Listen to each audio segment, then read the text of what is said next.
Welcome to the Customer Wins podcast, where business leaders discuss their secrets and techniques for helping their customers succeed and in turn grow their business.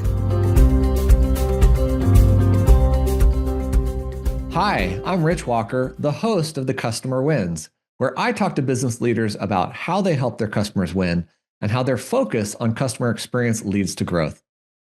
Today, I want to dedicate this episode to a friend and former guest on the show, Rich Whalen of Equity Services. I want to thank him for his support of my show. And also, I have some past guests that have been on here. Paul Osterberg of Security Basecamp, Parker Entz of Jump, and Marla Sofer of KnowMe. Today, I'm excited to speak with Brian Edelman, the CEO of FCI.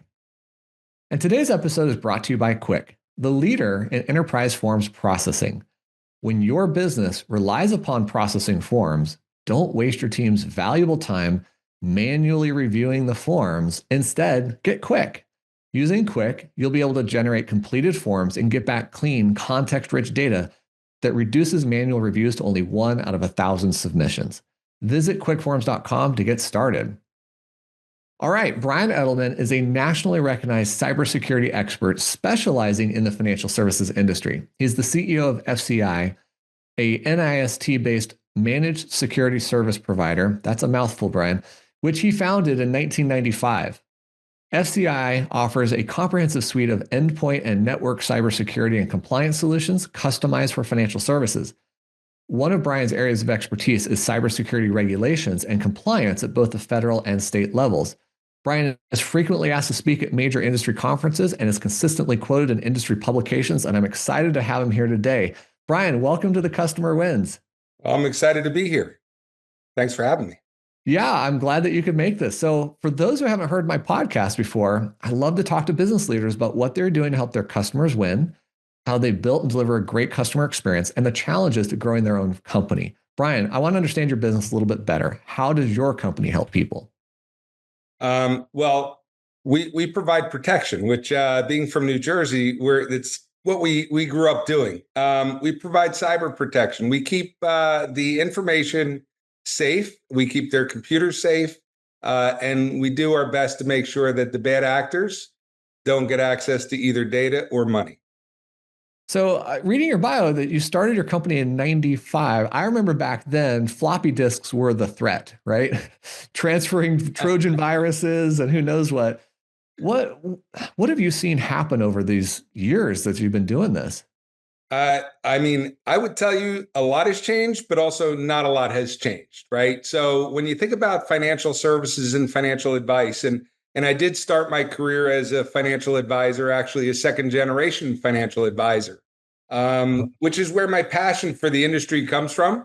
Because growing up in this business, you realize what a great business it is. And it's a business of trust, right? So when you think about it, you're selling trust. You're selling trust in that you're going to help guide them in the right manner. But at the same time, one of the things that was important to me and why I entered into cyber, we were picking up such private information about our clients. My mother and sister were my partners, and they really thought about financial advice as much more than just the numbers, right? It was much, much more than that. So as a result, they were collecting a lot more than that. We were collecting things on our clients that no one knew. And our marketplace was the ultra, ultra high net worth. So these were all famous people that you can imagine. Think of a famous person. I can give you some examples that were our clients, but I won't. But imagine that you're dealing with a billionaire and everybody wants information about them. And the most intimate secrets, the most intimate data. So FCI really started at protecting that information and has transitioned to not just protecting that information, but also protecting the money, because that's the big change. So if you're asking what changed, back then, viruses and cyber was really a nuisance more than anything else. You remember the NIMDA, and it was like they wanted to get your contacts to send an email to someone else. Today, these are state-sponsored. They are, if you look at the numbers that these bad actors are successfully getting access to, it's trillions, and it is alarming. And when we talk a little further, I'm sure the topic of AI comes out, but the speed in which they're able to deliver really pretty well thought after, attacks. That's really what drives us to keep the information, the advisors, and ultimately the clients of advisors safe. Okay, I'm going to ask a question that I had never thought to ask before. Okay, scare the audience here. Can you scare the audience with bigger numbers and facts that we should really be concerned about with theft and access? Yeah, I mean, I certainly that part might be easy, but I'm going to tell you the more scary thing. The more scary thing are the authorities and regulators that come in and start to ask you questions as to why you weren't doing what you were supposed to be doing. Right. That gets It's pretty reliable. scary. And one of the things that is really scary, and it's even scary for us, to be quite honest. If there's an attack, if there's something that happens at a firm, and it could happen to anybody, right? You click a link, you let a bad actor in. Next thing you know, you're dealing with ransomware, extortion. You're dealing where they gain access to different systems.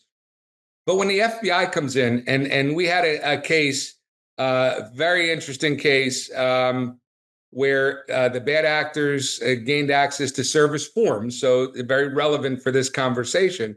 The firm in the old days, we used to have these rows and rows, if you remember, of filing cabinets, and in these filing cabinets, you had every form you ever could imagine with a client. And a couple of years ago, they had an initiative to make those forms digital. So a firm went out and they followed what they were being told to do. Otherwise, they wouldn't have touched it. They got a shredding box. They took all those forms. They went exactly as they were instructed, take those forms out, put them in the shredder, hire a shredding company. They did everything right. Bad actor was able to get to those forms, and I can always explain how. And the next thing you know, lots of money, and really pretty creative. The bad actors went to a CVS, to a pharmacy. They bought one of those little cards. Yeah. Cards, unbeknownst to me at the time, are actually bank routing numbers. I didn't know that. They either did we. I mean, this is the point of the broadcast, is to share some creative things that we see. So they did that. They resubmit withdrawal forms, and a bunch of the financial institutions, they let that money go. Now, here's what happened. Wait. Are you saying they loaded debit cards from CVS with money out of people's accounts? Is that what was happening with the routing? Without question. Wow. Right. How do you get that back? You don't. Wow. You don't. And that's really, ultimately how you mitigate that risk is by having a plan. And we'll talk a little bit about what the importance of having a cyber program and going through incident response and going through some drills like that. That's in the regulation that everybody needs to do. Fortunately for this client, and what's pretty scary about it is now the authorities, if you have enough money that's stolen, the FBI comes in. And if you haven't dealt with the FBI before, I'm going to tell you that there's some really great people there, and sometimes there's not so great people, like anything else. And depending on who you have that comes in and your ability to put together an evidentiary package, just so you know, and so everybody knows, you are number one suspect as a financial services firm. Number one suspect. Of course you are. Because right off the bat, they're like, oh, money was stolen. And then they start to look for the evidence that would say it wasn't your firm, it was a bad actor. So it's almost, in that case, good to find that there was a bad act. But if you don't have the right logs, and that's really what it comes down to, when you see these regulatory requirements of financial services firms, advisors, and why they're looking for these logs, it's because the logs are the most important part to prove the innocence of the financial advisor. Second, so give me, sorry, I just want to understand, where does your company sit in this? Are you getting a frantic call from a client who's been using your services and they had this happen to them? Or is it? Right. Okay. So we get involved in cyber, whether the cyber is electronic or not. If there's theft, we help our clients. In this particular case, this wasn't even done electronically. If I told you what happened was the shredding company was in financial ruins. They pretended to shred the documents because the client actually had a contract that said shred on site. They had a shredding bin that looked like the shredding bin that was theirs, but it wasn't. They took those documents and sold them on the dark web to bad actors. Wow. Did they go out of business for that? Our client? No. I mean, the shredding company, did they get sued? The shredding company did. The FBI came in and got all the money back. Wow. And I'll tell you, incredible. It's a function of knowing the right thing to do. And that's the importance of the drills that are required, the incident response, knowing what to do. So we happen to be experts in incident response. We're experts in protecting the firm so they don't have to go through this. Mm-hmm. But it can happen, right? That was following the rules. The firm did everything right. And here they are, number one suspect for millions and millions of dollars, and even reputational risk, right? Think about this. Financial advisors are doing business with people that share their most intimate details. And what happens during that process? Your clients become your friends. Right. So imagine what it looks like in your friend group when you and your firm are responsible for a financial loss, significant financial loss like that. It's just, it's something that people just need to be aware of. Well, and how long did it take for the money to get recovered? And how long were these customers without that money? In this particular case, this was a very good client who didn't question the actions that we told them to do. We had them contact every financial institution immediately and put a second factor.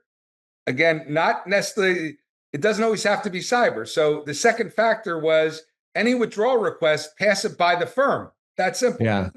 Okay. Financial institutions did that. The FBI did an unbelievable job on the investigation. The financial institutions made all the clients whole. In this particular case, not a single client was harmed. The firm, at that point, when they wondered what we did for them, now never wondered that ever again.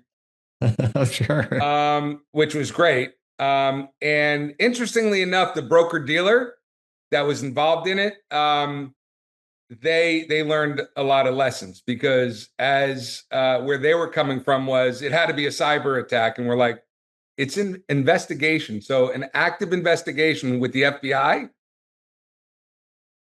Broker-dealers need to understand if there's an active investigation with the FBI, you've got to follow what's being stated. So that was kind of an interesting process to try to keep that broker-dealer from being targeted by the FBI because of the conflict that was taking place between the broker-dealer and the FBI. We were stuck in the middle of it. And I'm like, I don't want to be in the middle of it. How forthright or how reluctant are customers like broker-dealers like this in being willing to share information with FBI in a situation? Are they like hold back and be careful, or are they just like, here's everything? There's been significant advancements. So what I will tell you is that the broker dealers have matured considerably as it relates to cyber, which is a pleasure for us, right? So where we were once seen, as, I mean, listen, we've been doing it a long time. And if you're sitting at a broker dealer and you're the security officer, our job is to, number one, protect the client information, protect the advisors, and to help the institution with challenges that they face, right, in that process. Because it is to be a security officer of a financial institution is really challenging for a couple of reasons. And I'm a former financial advisor, so I can say that. Number one, on the enterprise side, that's easy, right? The enterprise is buying equipment. The enterprise is attaching that equipment to their enterprise systems. They can hire people to harden those systems. They can add multi-factor. They can do all that stuff on the enterprise side. The biggest challenge is then, okay, you're supporting financial advisors, and I love financial advisors, but they're focused on helping clients. They're not technical usually. Not saying usually, they're becoming more technical, but they want to buy a computer. They want to load the software that they want to load in order to conduct business, and they want to take care of their clients. That's their primary concern. So there's a big disparity between those systems, right? Who do they hire in order to help them to configure those systems An easy example, Office 365.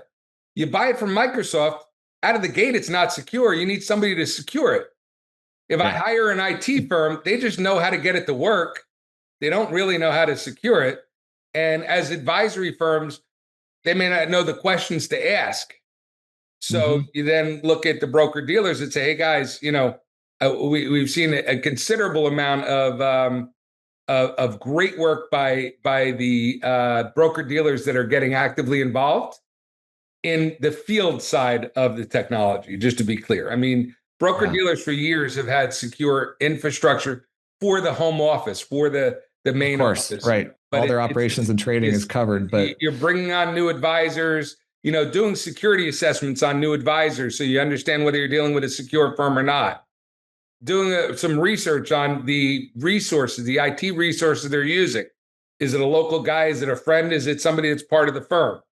Making sure that they're using secure systems, because at the end of the day, when you're part of a group like you are when you're part of a broker dealer, if any of the firms within that broker dealer have an issue, it looks like all of the firms may have had an issue. Yeah. So it's a real community thing. So one of the things that you're surfacing here, but I'm going to bring up even more clear, is that people have to go through a transition in how they treat their technology. In my own company, I'm CEO, I'm a technologist, I know a lot about security, et cetera, but I just want to buy the computer I want. I just want to use it the way I want.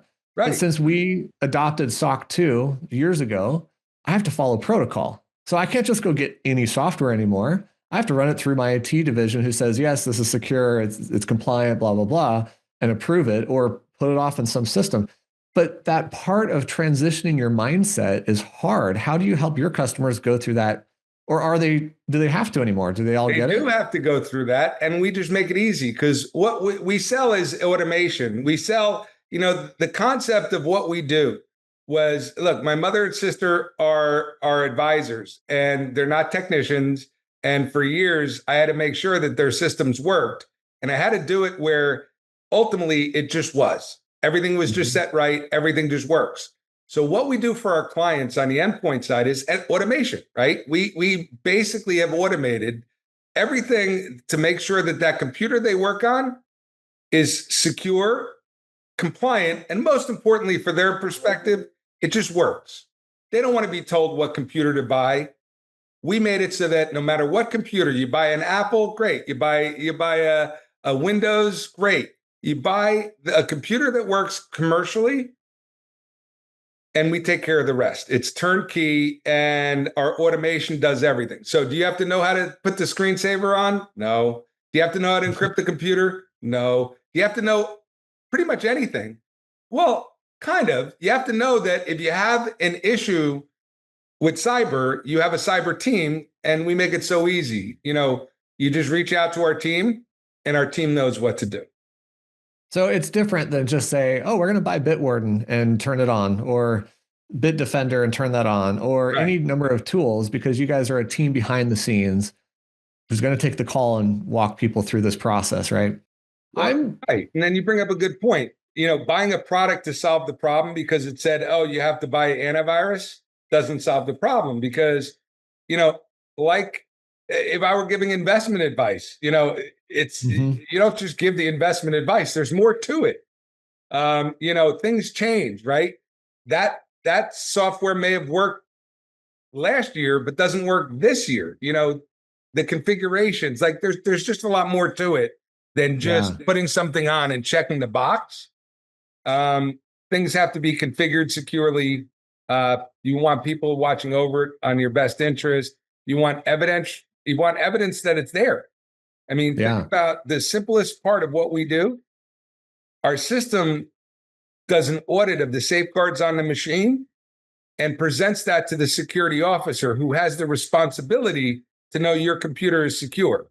Now, our service says they have to look at it, no question.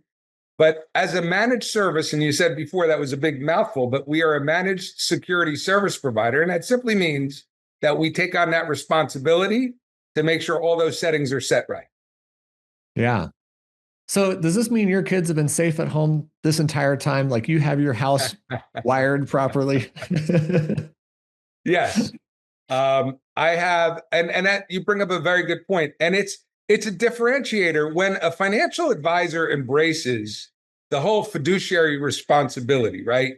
One of the things that we do and we recommend, and we even have a piece that we could share with the audience around a family security officer, the FSO. If you think about it, in every family, you always have that tech guy that everybody calls because they just got the new, yeah. It's me. Yeah, I get it.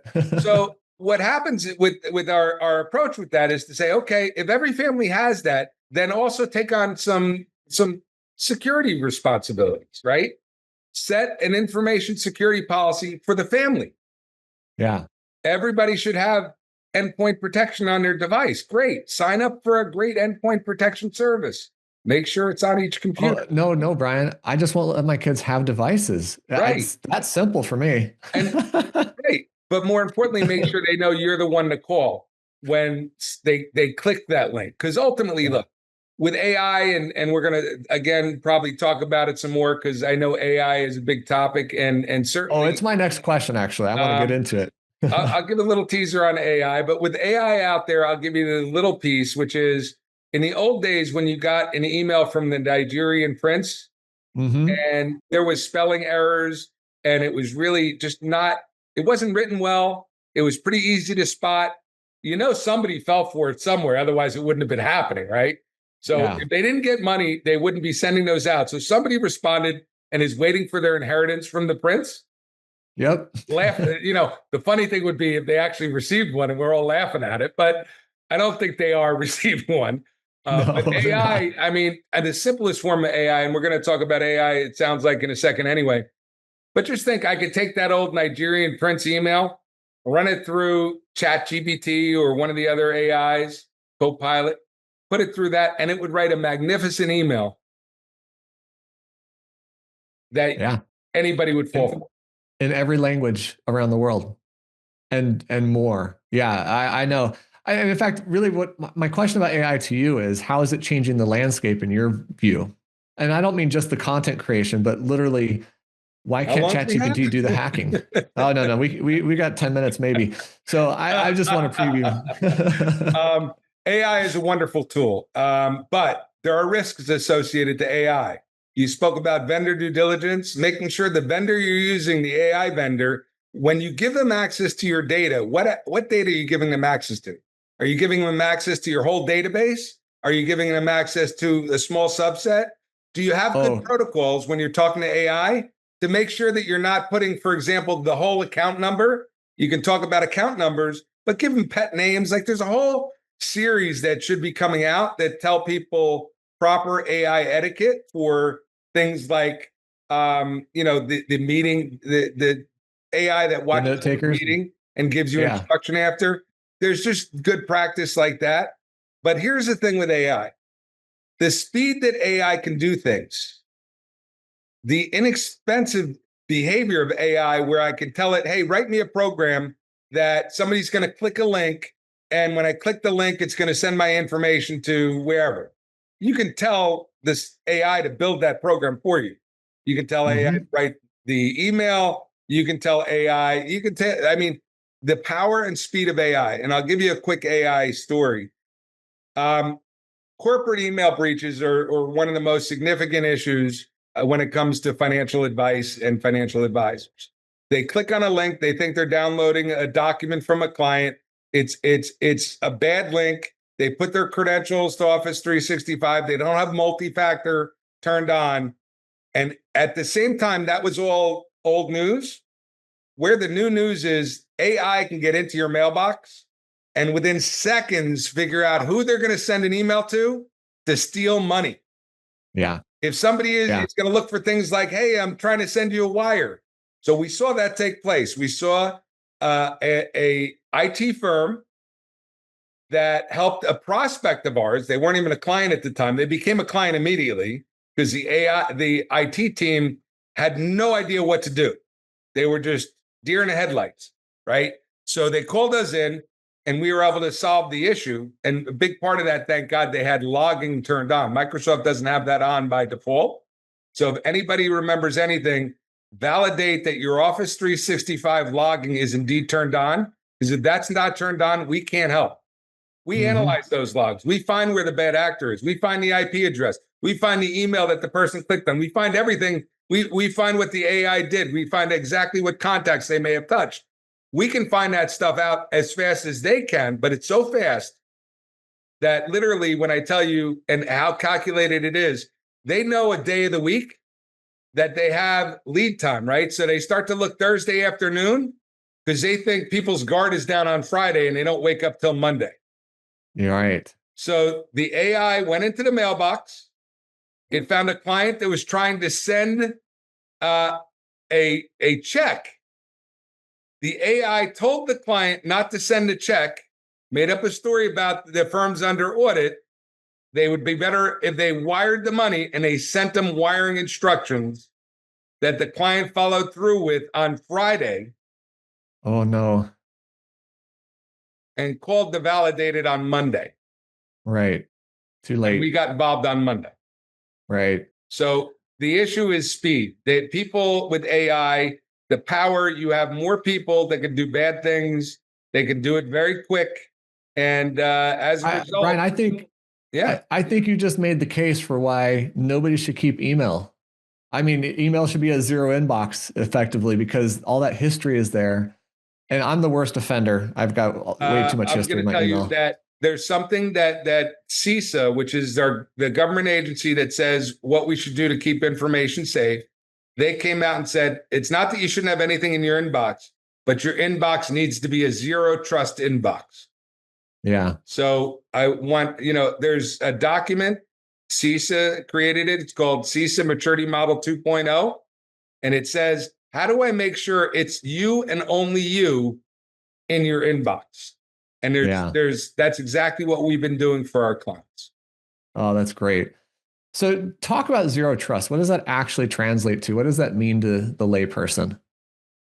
Zero trust. So there's different areas of security we've had all along, right? We've had endpoint security. So you can install antivirus on a computer. That's endpoint protection. We can turn on encryption. That's endpoint safeguards. So we know that there's endpoint security.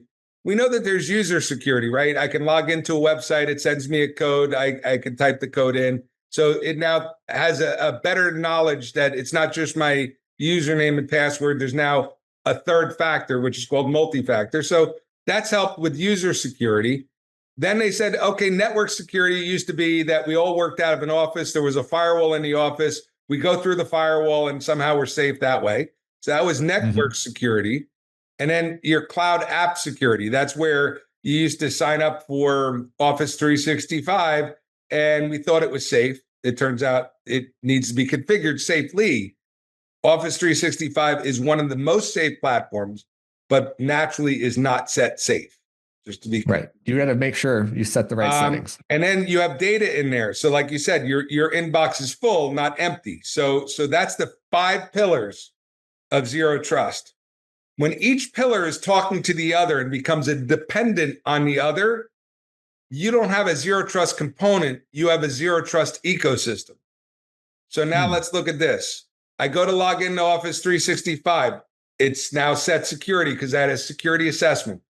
I looked at my security score. Microsoft provides that to you. Most people don't look at it, but it tells you if you're secure at 20% or 40% or 100%. It tells you how secure you are. I go and I make Office 365 secure. I go to log in, and what does it do? It multi-factors me. It buzzes my phone. I'm able to show. CISA also came out with a document for multi-factor that says not all multi-factor is safe. So there are multi-factor is safer than no multi-factor, just to be clear. Of course. Right. But not all multi-factor is safe because, of course, the bad actors figure out how to hack it. So they were figuring out how to do things like push fatigue and all sorts of other things that are explained in that document.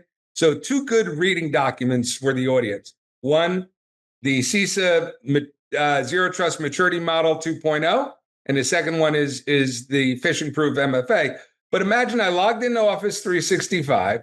I set Office 365 with DLP, and DLP means data leakage protection. It means that the content and destination of information is controlled by the platform.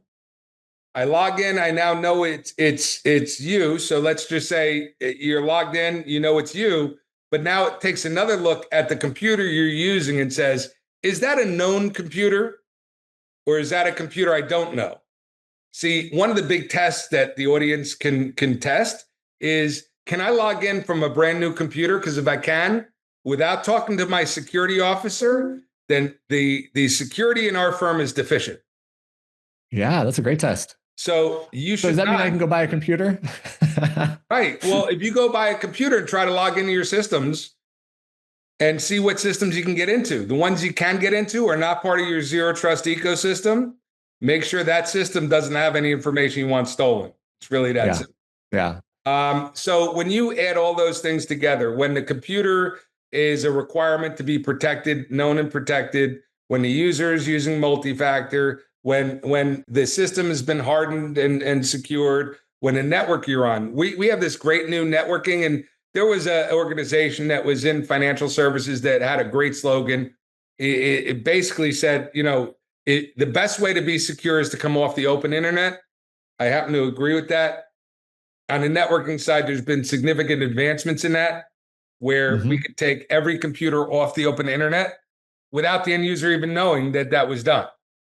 Yeah. It's seamless. And that's really what it comes down to. For me, if it's hard to do, it doesn't get done. So the idea of expecting advisors to configure a computer securely, that's really not what's there. So our passion is making it easy for the advisor to be on a secure, known, and trusted computer. Yeah, it's hard enough to remember all your MFA devices and codes and all the different there's enough for us to worry about. So, yeah. So let's think about the systems that should be on zero trust, right? Password management. You just brought it up. Yeah. There's a million passwords out there. So should we have passwords that are sitting in a pad on our desk? Probably safer than keeping them in a note area in your Outlook, which a lot of people do. Or really? a Excel document where the whole firm's sharing an Excel document that somebody who leaves the firm could take and copy the whole thing out of. So, these are things that become important for a firm to do. So securing passwords, securing endpoints, securing those systems, those critical systems, having methodology so that when money is being withdrawn, I mean, I like to kind of make a joke about how when I was in business with my mother and sister, we only accepted deposits. We didn't let any money go out. That's how we solved the problem. No one took money because you weren't allowed to take money out. I'm just kidding. Yeah, right. At some point, clients want their money back, and they certainly don't want it in the hands of bad actors. That's why it's so important that advisors talk to their clients about cyber. They should be talking to their clients about cyber. So, Brian, I have another question for you. I got to wrap this up, actually. And man, ever since I've known you, 20 plus years, I think, you have always been such a giver of information, and you've done that on this show, and I so appreciate that. So before I get to my last question, what is the best way for people to find you and connect with you? The best way to find me is to send an email to info@fcicyber.com. I have an exceptional team that will make sure if you're looking for me, they'll get in touch with me. If you're looking for somebody else on my team, also a great way to get in touch with us. So info@fcicyber.com. Perfect. That's awesome. All right. So look, this is one of my favorite questions, and it's a total departure from everything we've been talking about. Who has had the biggest impact on your leadership style and how you approach your role today? It's hard for me to select one. I've had many mentors. I've been very blessed. I mean, I came into the business with an organization that really had a great mentorship. So I could, from my mother, who is my biggest mentor. But if I were thinking in terms of the industry, who's active, who's making a difference, it's a gentleman by Vincent Guyot. That is, he's a gentleman that I've been interacting with for a long time. We have very complementary styles. I'm an entrepreneur. I'm a financial advisor style. I run my whole operation similar to you would imagine a financial advisor does. And he's more corporate. He's more he is very detail oriented, where I'm more idea oriented. And it's been great working with Vincent. He has started a firm called Buckler, which is Buckler is doing two things. One is it's giving back, because you brought up vendor management before, and Buckler does and makes it easier for financial services firms to be successful at getting security packages from vendors. So you may know that Buckler has an initiative to do that. But Buckler's making it, everything we do at FCI and everything Buckler does, which is consistent, is to help the security officers be the best security officers they can be. Even if they haven't been trained and they know nothing, they've just taken on a role. They're brave enough to take on that role. They're excited about it. So I would say Vincent and I have been working together on that initiative to give back. And I would say he has had a profound impact in what we're doing. Brian, that speaks to me, because I want to empower people to do their best work. And that's exactly what you said you're doing for these security officers. So thank you for everything that you're doing. Man, I hate to wrap this up, because you and I could talk for a long time there. You've got a lot more to share. But I have to give a huge thank you to Brian Edelman, CEO of FCI, for being on this episode of The Customer Wins. Go check out Brian's website at fcicyber.com. And don't forget to check out Quick at quickforms.com, where we make processing forms easy. I hope you enjoyed this discussion. We'll click the like button, share this with someone, and subscribe to our channels for future episodes of The Customer Wins. Brian, thank you so much for joining me today. It's my pleasure. Thanks for having me. Thanks for listening to the Customer Wins podcast. We'll see you again next time, and be sure to click subscribe to get future episodes.